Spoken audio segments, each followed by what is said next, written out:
Guys, आप सभी को फिर से एक बार एक नए वीडियो में स्वागत है। तो गाइस, आज के इस वीडियो में हम लोग पढ़ने वाले हैं हार्मोनों के विषय में। तो गाइस, आज का ये वीडियो अध्याय 6 पर 7वां वीडियो होने वाला है।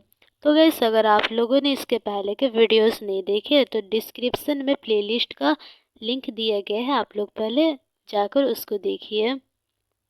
तो देखिए गाइस, पिछले क्लासेस में गाइस हम लोगों ने देखा था जो शरीर में बाहर से जो सूचना आता है, चाहे वो पौधे में हो या फिर गाइस जंतुओं में हो, तो वो विद्युत आवेग के जरिए ही गाइस एक कोशिका से दूसरे कोशिका या फिर बोल सकते एक स्थान से दूसरे स्थान तक जाता है। तो देखिए यहाँ पे क्या लिखा है, विद्युत आवेग द्वारा सूचना कोशिकाओं तक स्थानांतरित करने की कुछ सीमाएं हैं। तो गाइस, जो सूचना है विद्युत आवेग द्वारा जा रहा है एक कोशिका से दूसरे कोशिकाओं तक, तो गाइस इसका भी कुछ सीमाएं हमें देखने को मिलते हैं। सीमाएं मतलब इसका कुछ कमियां हमें देखने को मिलता है। ठीक, तो इसको गाइस हम लोग कमियां भी लिख सकते हैं, कमियां। तो देखिएगा, इस पहला पॉइंट क्या है, दो कमियां हमें पढ़ना है। सूचनाएं केवल उन कोशिकाओं तक पहुंचती है जो तंत्रिका तंत्र से जुड़ा हुआ होता है। तो गैस जो सूचना है, अगर गैस हम लोग जंतुओं का बात करते हैं तो उसमें उनमें गैस तंत्रिका तंत्र मौजूद रहते हैं, और गैस सूचना तंत्रिका तंत्र से होता हुआ ही या फिर बोल सकते तंत्रिका कोशिका से होता हुआ ही एक स्थान से दूसरे स्थान जाता है, ऐसा हम लोगों ने देखा था। तो गाइस देखिए, यहाँ पर जो सूचनाएं हैं तो वो उन्हीं कोशिका तक जाता है जो कोशिका तंत्रिका तंत्र से जुड़ा होता है। अगर गाइस वो कोशिका तंत्रिका तंत्र से जुड़ा नहीं है तो गाइस वहाँ तक ये सूचनाएं नहीं जाएंगे। ठीक, तो ये तो पहला एक कमी हो गया।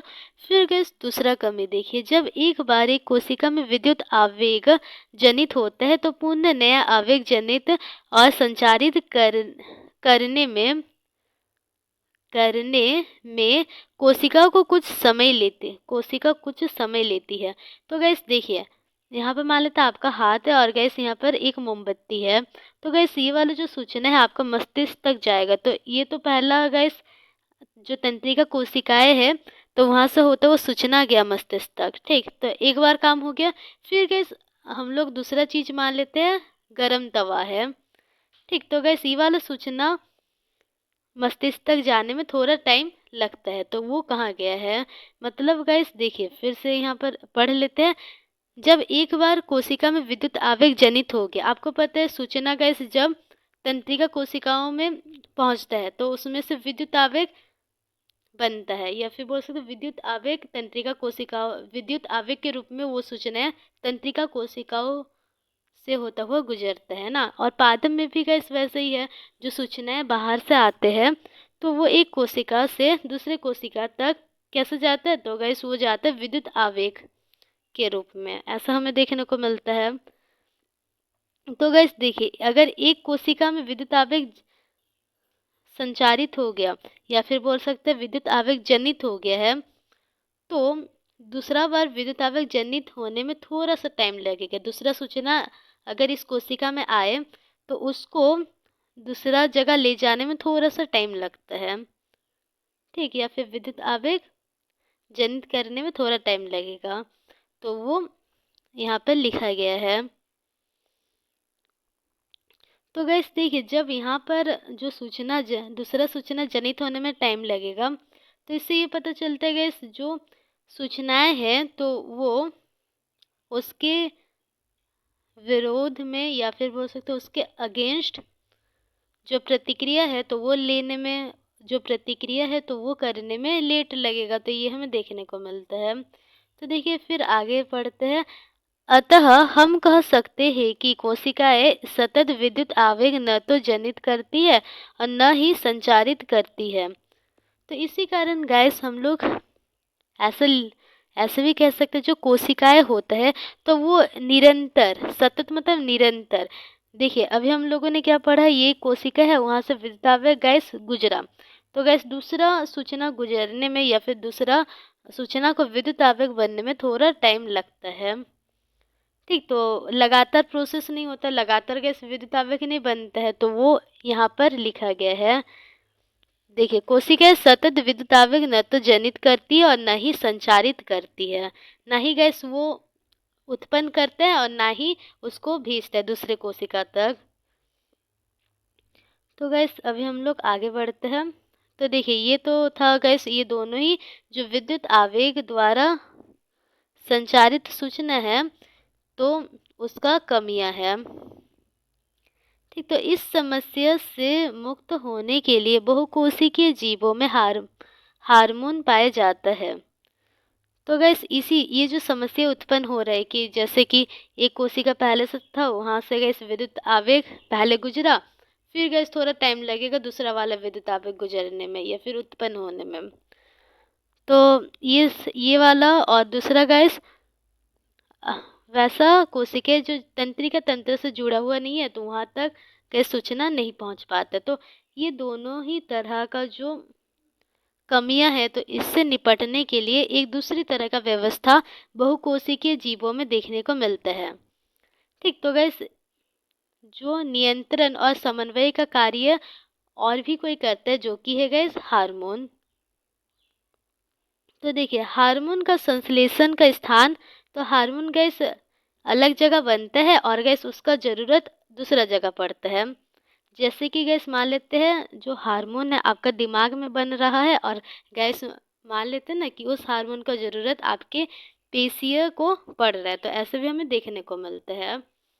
ठीक, तो बन मस्तिष्क में रहा है और गैस ज़रूरत पड़ रहा है आपके पेशियों को, मांसपेशियों को।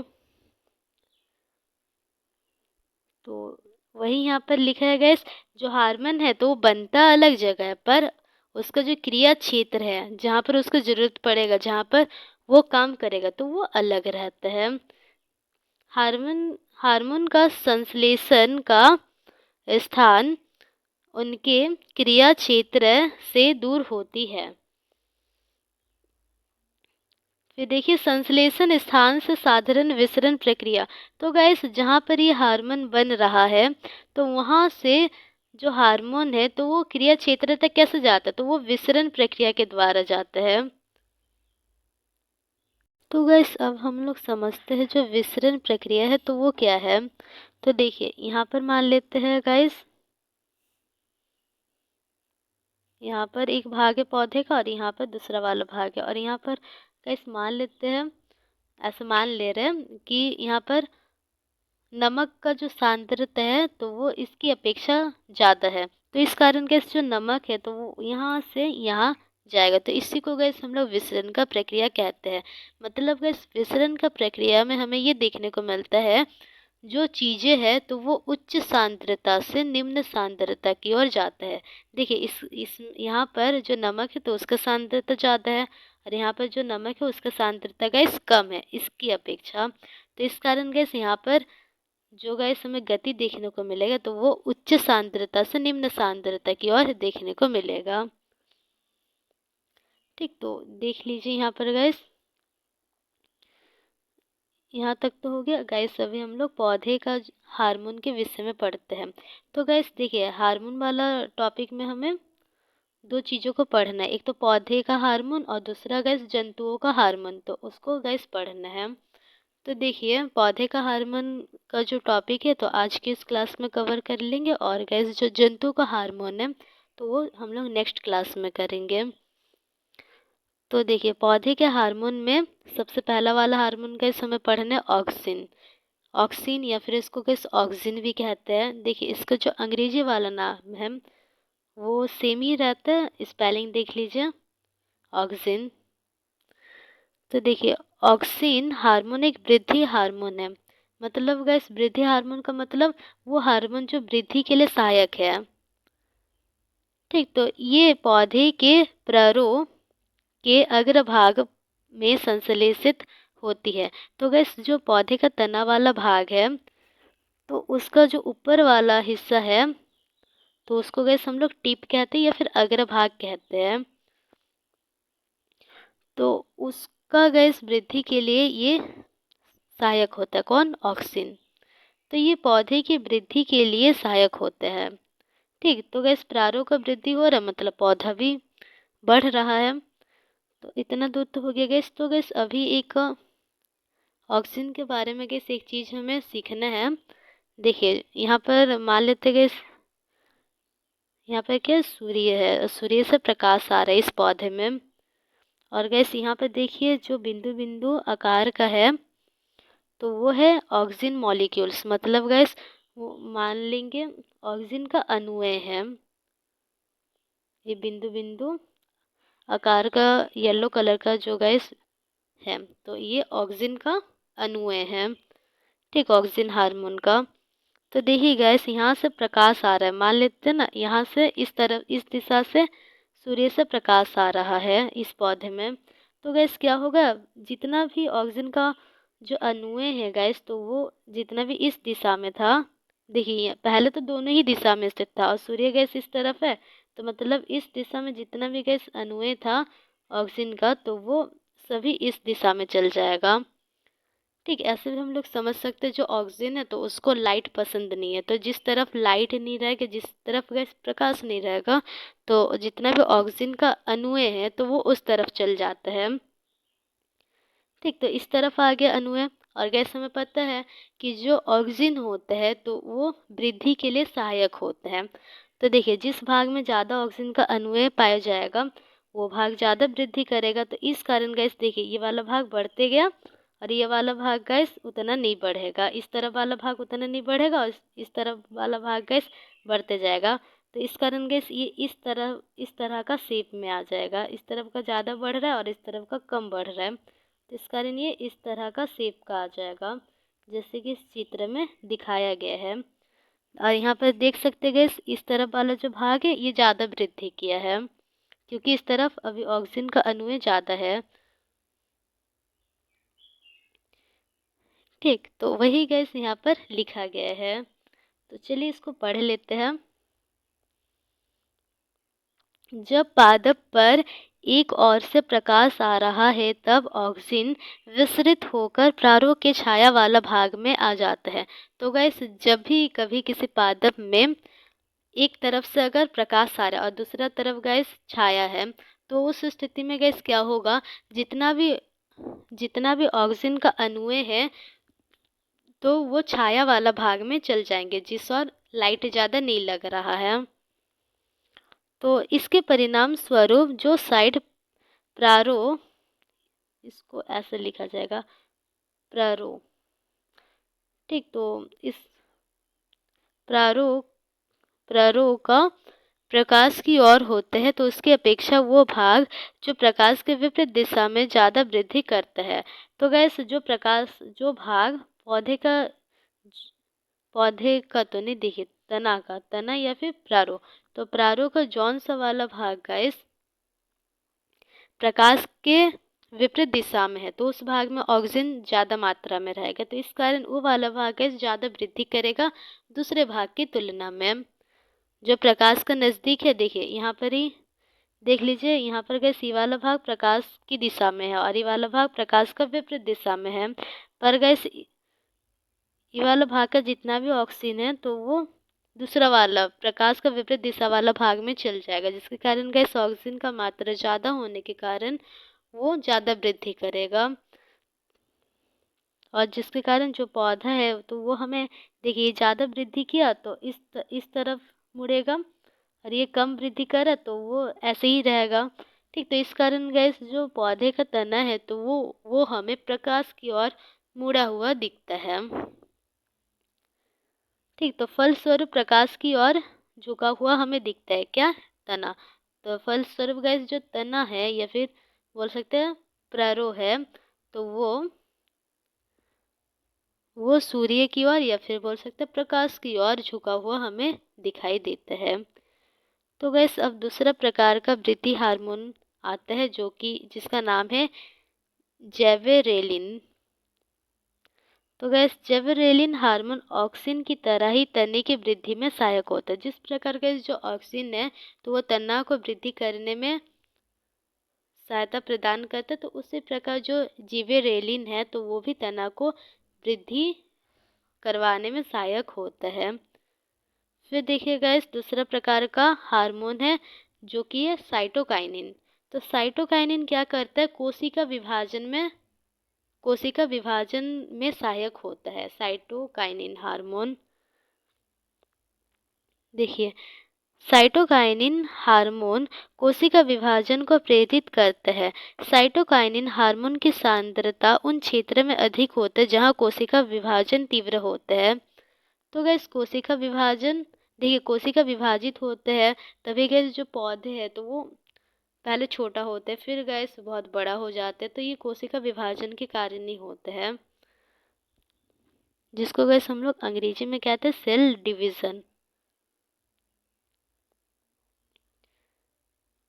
ठीक, तो जहाँ कोशिका विभाजन तीव्र होता है, तो गैस कोशिका विभाजन कहाँ कहाँ तीव्र होता है, तो वो होता है फल में और बीज में। और गैस साइटोकाइनिन हार्मोन वहीं ज़्यादा रहता है। देखिए यहाँ पर क्या बोला, जो साइटोकाइनिन हार्मोन है तो गैस वो कोशिका विभाजन को प्रेरित करते हैं। और जैसे कि गैस पता है जो फल और बीज होते हैं तो वहाँ पर कोशिका विभाजन ज़्यादा होता है, तो इसका मतलब वहाँ पर साइटोकाइनिन हार्मोन ज़्यादा रहा होगा, जिसके कारण जो कोशिका विभाजन है ज़्यादा तो नहीं, जो कोशिका विभाजन है गैस तो वो तीव्र जल्दी जल्दी हो रहा है। ठीक, साइटोकाइनिन हार्मोन ज़्यादा है इस कारण वहाँ पर कोशिका विभाजन जा तीव्र हो रहा है, तीव्र जल्दी हो रहा है कोशिका विभाजन। तो गैस ये तो हो गया। अब दूसरा प्रकार का हार्मोन आता है एब्सिसिक अम्ल। तो देखिए गाइस वृद्धि का संदमन करने वाला हार्मोन का एक उदाहरण है कौन, एब्सिसिक अम्ल। तो वृद्धि को गैस ये रोकता है। ठीक, और गैस ये जरूरी रहता है। ठीक, जैसे कि गैस ऑक्सीन और फिर जिबेरेलिन, तो वो क्या करता है, वो वृद्धि को बढ़ावा देता है, जबकि गैस जो एब्सिसिक अम्ल है तो वो वृद्धि को प्रेस करने का काम करते हैं, ऐसा बोल सकते हैं, मतलब ये रोकने का प्रयास करते हैं वृद्धि को। तो देखिए पत्तियों का मुरझाना भी इसका ही प्रभाव है, किसका, एब्सिसिक अम्ल का। तो गैस जो हम लोग इसके पहले हार्मोन पढ़े, ऑक्सीन, जिबरेलिन, फिर साइटोकाइनिन, तो ये सब वृद्धि में सहायक होता है। ठीक, और गैस जो एब्सिसिक अम्ल है तो ये वृद्धि को बोल सकते हैं एक तरफ से रोकने का कोशिश करते हैं। तो गैस आज की इस क्लास को यहीं पर समाप्त करते हैं, और गैस नेक्स्ट क्लास में हम लोग देखेंगे जंतुओं में पाए जाने वाला हार्मोन के विषय में। तो गैस अगर आपको आज की ये वीडियो अच्छा लगा तो इस वीडियो को लाइक कर दीजिएगा और अपने दोस्तों के साथ भी शेयर कर दीजिएगा। और गैस अगर आप लोगों ने चैनल को सब्सक्राइब नहीं किया तो उसको भी कर लीजिए।